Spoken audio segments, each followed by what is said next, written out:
अस्सलाम वालेकुम। आपको आज की खबर से आगाह करते चले। आपको बताते चले, कमिश्नर गुजरांवाला डिवीजन ज़ाहद अख्तर समान RPO तारिक अब्बास कुरैशी ने पुलिस खिदमत मरकज वजीराबाद का इफ्तिताह कर दिया। पुलिस खिदमत मरकज में अलीपुर चट्टा और इलाका के लोगों के अलावा मकामी शहरियों को वन विंडो ऑपरेशन से 14 सहूलियात फराहम की जाएंगी, जिनमें करैक्टर सर्टिफिकेट का असूल, ड्राइविंग लाइसेंस, मुकदमे का अंदराज वगैरह शामिल हैं। इफ्तिताही तकरीब से खिताब करते हुए कमिश्नर गुजरांवाला ने कहा है कि हुकूमत अवामी मसाइल के हल के लिए कोशा है। इंतजामिया का अवामुन्नास को सहूलियात मुहैया करना इनकी शहरी और मनसबी जिम्मेदारी है।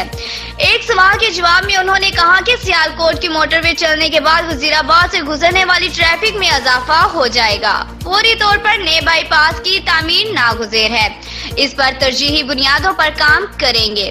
उन्होंने एक और सवाल का जवाब देते हुए कहा कि सेहत कार्ड के हामिल अफराद वजीराबाद के अलावा पैनल में शामिल किसी भी अस्पताल से इलाज करवा सकते हैं। RPO ने कहा कि पुलिस को हदायत की है कि 9A और 9B के मुकदमा दर्ज करने से इज्तनाब करें। उन्होंने कहा, खवातीन में एहसास तहफ़्फ़ुज़ पैदा करना कौमी जिम्मेदारी है, जो अदारों के साथ साथ हमारा मिली व मजहबी फर्ज है।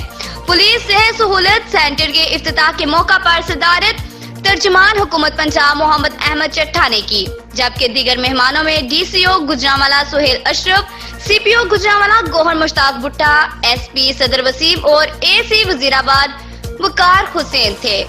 रिपोर्ट कर रहे हैं ताहिर इकबाल कटरा, नुमाइंदा अलीपुर चट्टा।